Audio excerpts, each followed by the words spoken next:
Welcome to Everyday Buddhism, making every day better by applying the proven tools found in Buddhist concepts.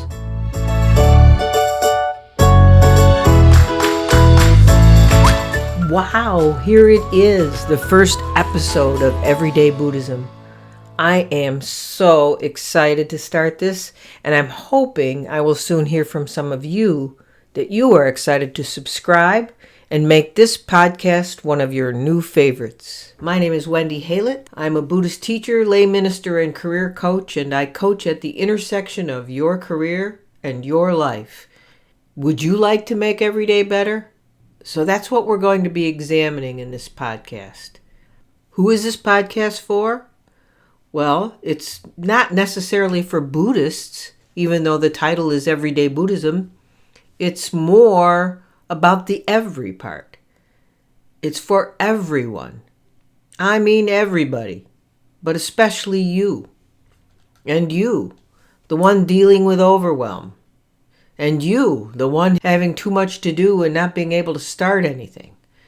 And those of you with unreasonable and ungrateful bosses, co-workers, clients. And those of you dealing with fear and self-doubt about starting something new.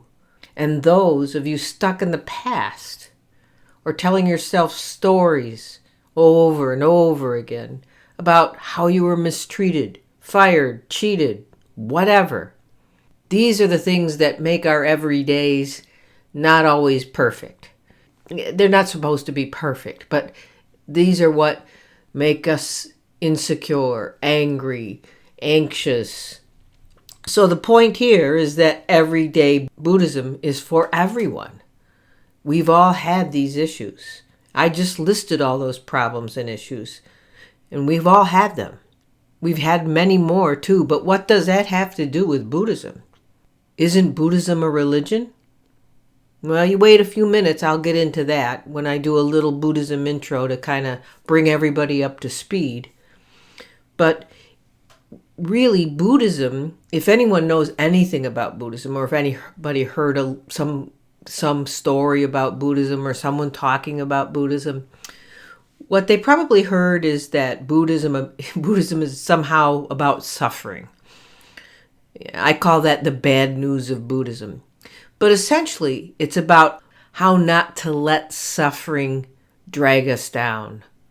You know, suffering is a downer word, of course, but all those problems I talked about before, they cause you unease, right? Unease is suffering.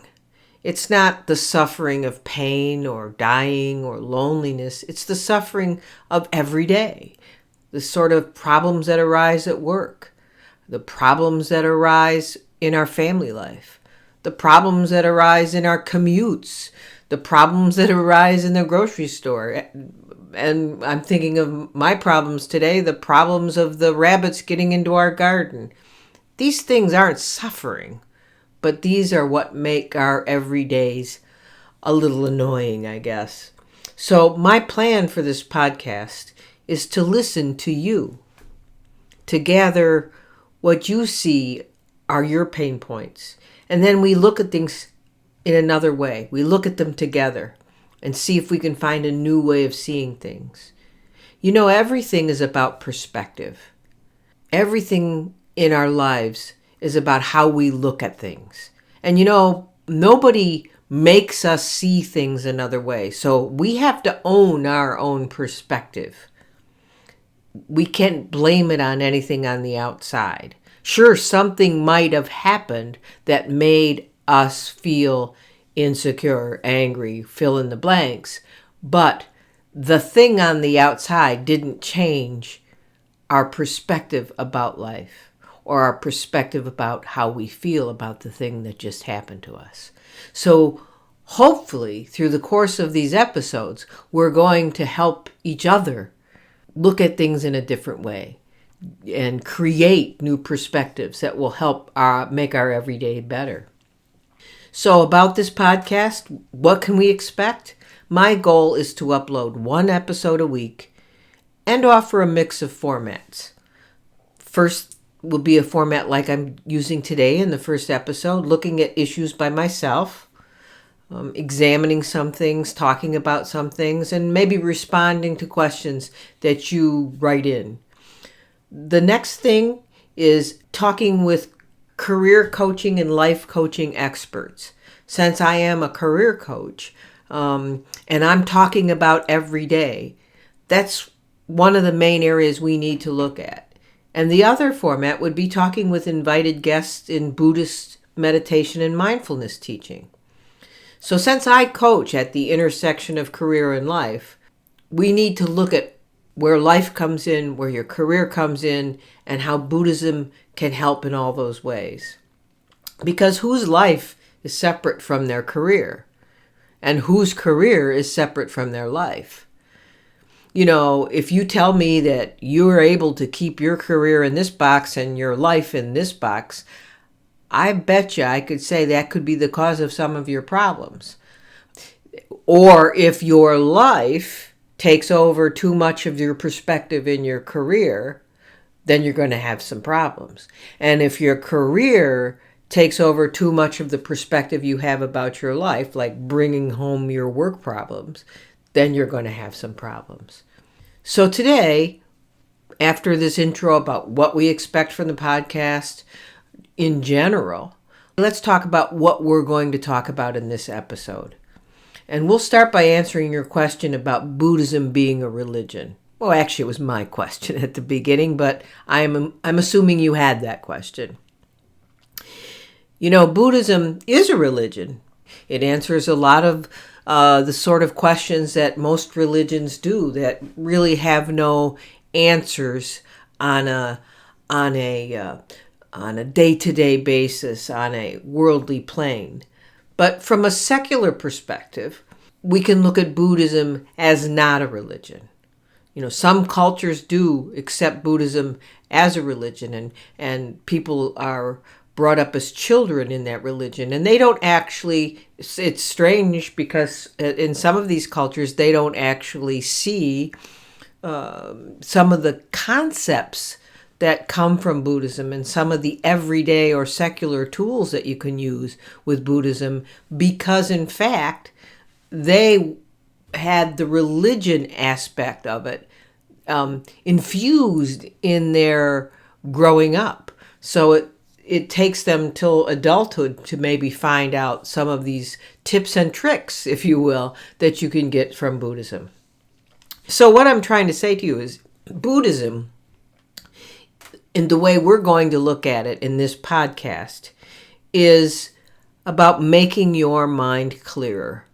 You know, in Buddhism, one of the symbols of Buddhism is a lotus in the mud, right? Well, the mud is the stuff in our life, all those things I talk about, all that crap. But you know, the lotus feeds from the mud. In other words, you can get your mind clear, and you can use the mud to do that. And that will make your everyday better. I think the thing that I want to stress in this podcast, and that I will depend upon in this podcast, is that Buddhism is, above all else, practical.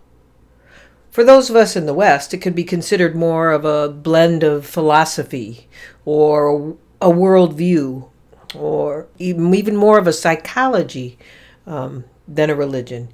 And it can be practiced despite your religious affiliation. I think the Dalai Lama says you don't have to be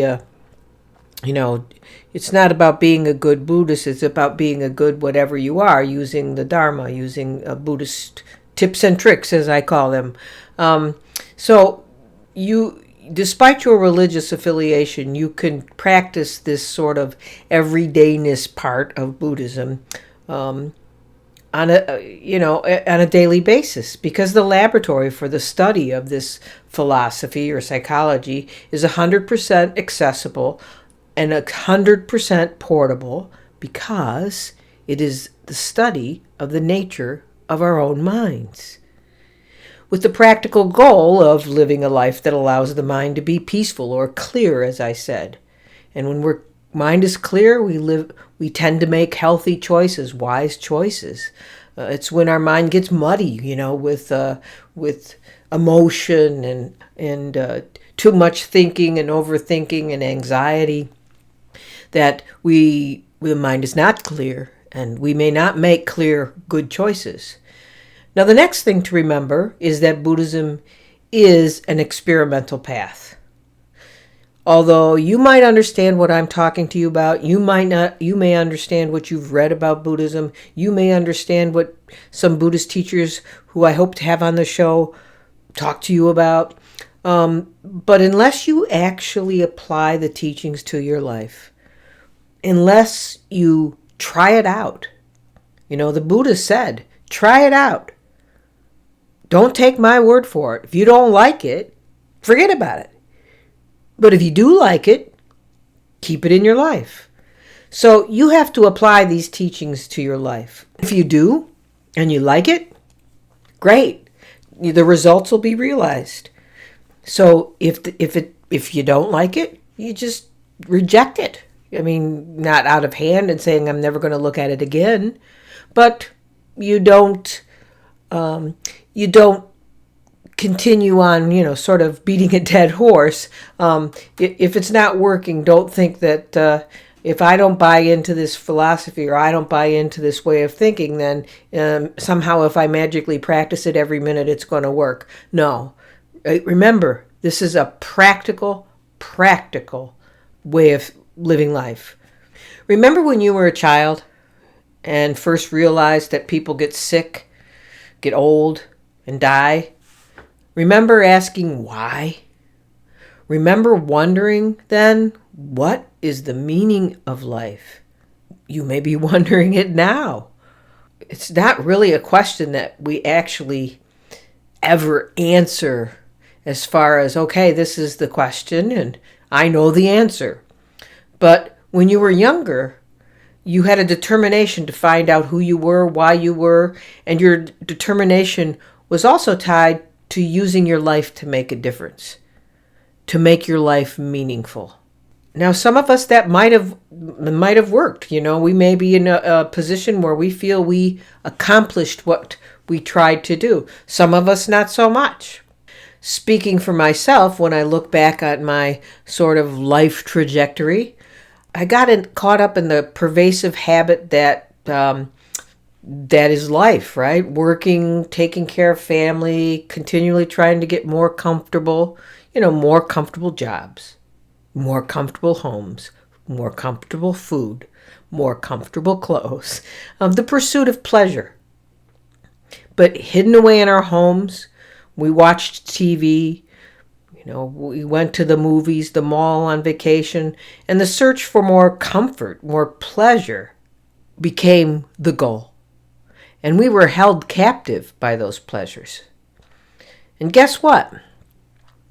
This is exactly how the Buddha lived too. Even though he lived 2,500 years ago in India, his life was very much like our oh so comfortable middle-class American lives.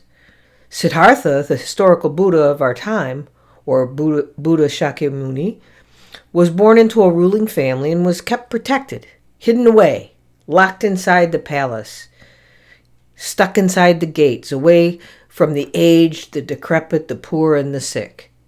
His father didn't want to see him, want him to see what life was like outside the gates. And one day he convinced an attendant to take him outside of the gates, and eventually went out 4 different times, each time seeing a sight he hadn't seen before. The first time, he saw an old person.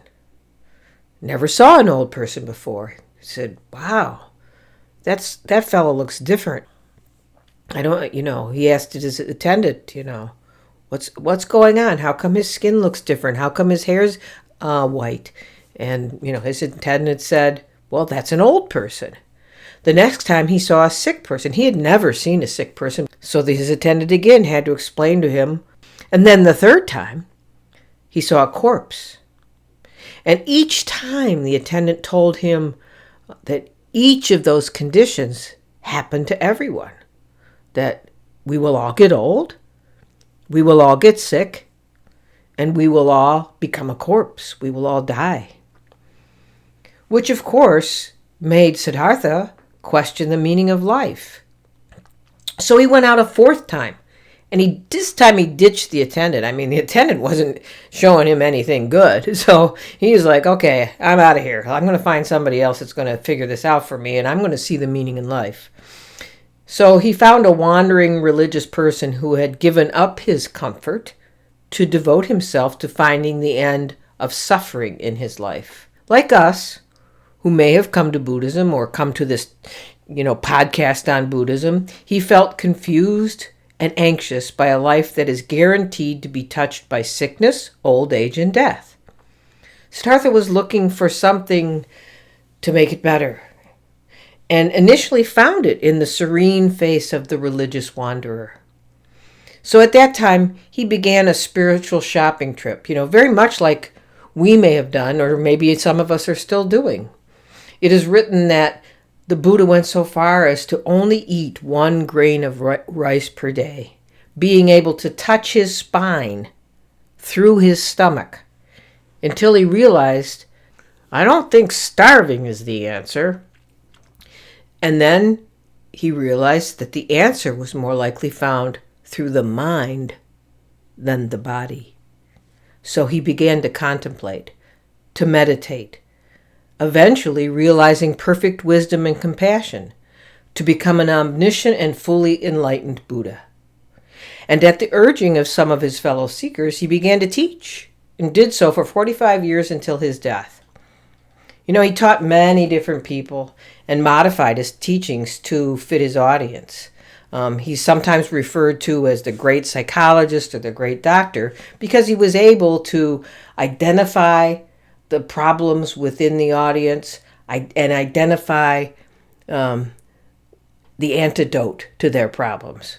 This is kind of like what I'm trying to do here in this podcast in our Everyday Buddhism, making every day better. What are your problems? You tell me, and then let's work that out. I don't have the omniscient wisdom of the Buddha, so you and I are going to have to work together on this one. So anyway, he taught many different people and modified his teachings to fit his audience. And each of the teachings contained practical insights and tools to help understand the difficulties and dissatisfaction in life. And these are those tools I was referring to. This really is about picking up tips and tricks. There's all these software books and, how to do this, how to do that, the 100 tips and tricks. Well, let's think of Buddhism, everyday Buddhism as like 100 tips and tricks. So anyway, his teaching spread from India, and they began to be interpreted differently as they spread to different cultures, becoming really different philosophical schools. The teachings sort of evolved or traveled from India to Ceylon to Thailand to China to Korea, Japan, and Tibet, with Tibet holding the most extensive collection of the teachings. And when China invaded Tibet and thousands fled to India in the late 1950s, the teachings then spread over here, spread to the West, and for which we are very fortunate. I was born in the 50s, so this is like sometimes amazing to me. So despite an incredible variation of schools and of thought, of practice traditions, because of all the different cultures that the Buddhist teachings landed in, emphasizing different aspects of the teachings, they really all have the same goal, and that goal, which I'm sure you've heard, is enlightenment. Or, as the Buddha said, the single savor of liberation, of release, of freedom. This freedom, he taught, is gained by watching and mastering your thoughts, the action of your mind, which is the cause of your actions and speech that will ultimately lead to either pleasant or unpleasant results manifesting in your life. And this is the key. He taught that by watching and mastering our thoughts, we then gain control of our mind. We then are able to create a sort of a mud recycling factory so that we can produce that lotus. That's why mindfulness is so important. Mindfulness actually has become more of a buzz term than anything. But when you really think about it from this perspective, you understand the value. The Tibetan word for Buddhist is called Nangpa. That's Nangpa, spelled phonetically in English. So Nangpa means insider. And remember when I was referred to before about you can change the way you look at things, you change your perspective, but it's up to you. You need to own this because it's inside of you. Nobody made you feel that way. Nobody made you angry. You made yourself angry. Something might have happened outside of you to make you feel as if, to make the anger arise, but it was inside of you. So think about that. The Tibetan word for Buddhist is Nangpa, or insider. So it is only in our looking inside will we discover answers to any of our questions or solutions to any of our problems. It is what the Buddha set out to do when he left his palace. The Buddha sought what a teenage Wendy sought when we all seek what we all seek in our individual lives' journeys. Who are we? What are we doing here? Why are things the way they are? It's the same crazy-making question that can either haunt or enlighten. One of my favorite lines in the television sitcom Raymond, some of you may remember this. It's been a while, but there are still reruns. But one of my favorite lines in the television sitcom Raymond is delivered by Robert, who's Raymond's TV brother, who plays a policeman. So during an episode focusing on the same big question Raymond's daughter was asking, she asked, "Why did God put us here?" Robert, in mental torment, looks to the sky and says, "You mean God made us smart enough to ask the question, but not smart enough to know the answer?" Isn't that our conundrum? Isn't that exactly what drives us crazy? I think most of us, living in the illusion that we aren't smart enough to know the answer, quit asking the question. And out of frustration with this inability to understand our lives, let alone control it or change it, we carry on. We try to influence, we try to change, and try to control our external worlds. The renowned Indian scholar Shantideva, in the book The Way of the Bodhisattva, which is the Dalai Lama's favorite book, he said in one of my most treasured verses, "This is to me what I hang on to when I blame everybody else around me for causing all my problems. To cover all the earth with sheets of hide, where could such amounts of skin be found? But simply wrap some leather round your feet, and it's as if the whole world had been covered. Likewise, we can never take and turn aside the outer course of things, but only seize and discipline the mind itself. And what is there remaining to be curbed? In other words, if we can get our minds clear, then the stuff outside is not going to bother us."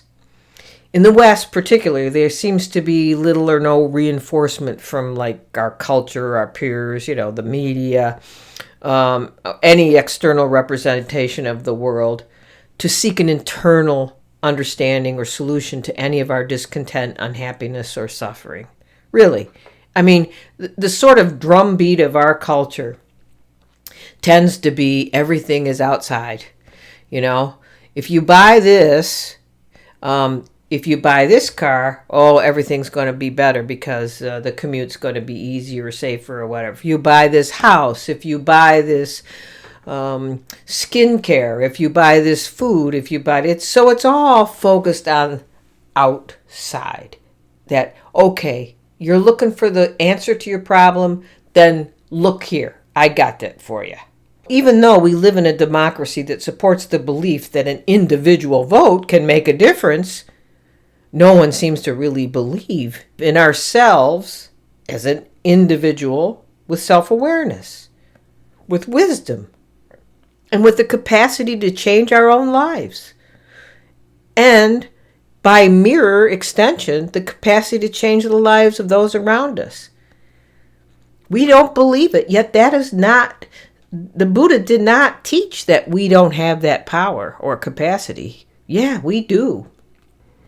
The Dhammapada, another treasure house of the sayings and teachings of the Buddha, it says, preceded by perception are mental states, and for them is perception supreme. From perception have they sprung. If, with perception polluted, one speaks or acts, thence suffering follows as a wheel to the ox's foot. Preceded by perception are mental states. For them is perception supreme. From perception have they sprung. If with tranquil perception one speaks or acts, thence ease follows, as a shadow that never departs. So where do we find that liberation, that release, that freedom? Well, we find it in our own minds. It is our own mind that will free us. Think about this for a second next time you're tempted to say, so-and-so makes me mad, or, my boss, if it wasn't for my boss, or if it wasn't for this team member, or if it wasn't for my mother, I wouldn't be this messed up. Where does this anger come from? Well, it doesn't come from your boss, your mother. It comes from your own mind. There is no one but me that can get in my mind and heart, manipulating it to make me angry. So indeed, it is in our own mind that causes us to be mad, sad, peaceful, happy, and content. And you can rest in knowing that that is true based on these infallible teachings of the Buddha. But check it. Check it out. Try it on for yourself in your own life. It was the Buddha who gave us the means, the tools to do that, to check it through the teachings of the Dharma, or the tips and tricks of Buddhism. The plan for this series, then, is to pass down more tools. This is just the outline of that there are tools for you to use, right? To pass down more tools of the Buddha in hopes that we can all help each other relieve just a little bit of the things that mess with our mind, that challenge our positive attitudes or that bug us every day. So that's it for this episode. Thank you for listening. There are hundreds of thousands of podcasts out there, and it is an honor that you would choose mine to listen to. Check out my website, everyday-buddhism.com, for notes about the show and upcoming guests or topics. Everything is new and the bugs are being worked out, but I promise the website, links, blogs, and available resources will get better. And please feel free to leave comments on my website or send me an email suggesting subjects you'd like me to cover in upcoming podcasts, and I promise I'll do my best. And if you liked what you heard so far, please subscribe and review the podcast so more people can find out about it. Thanks again, and until next time, keep making your everydays better.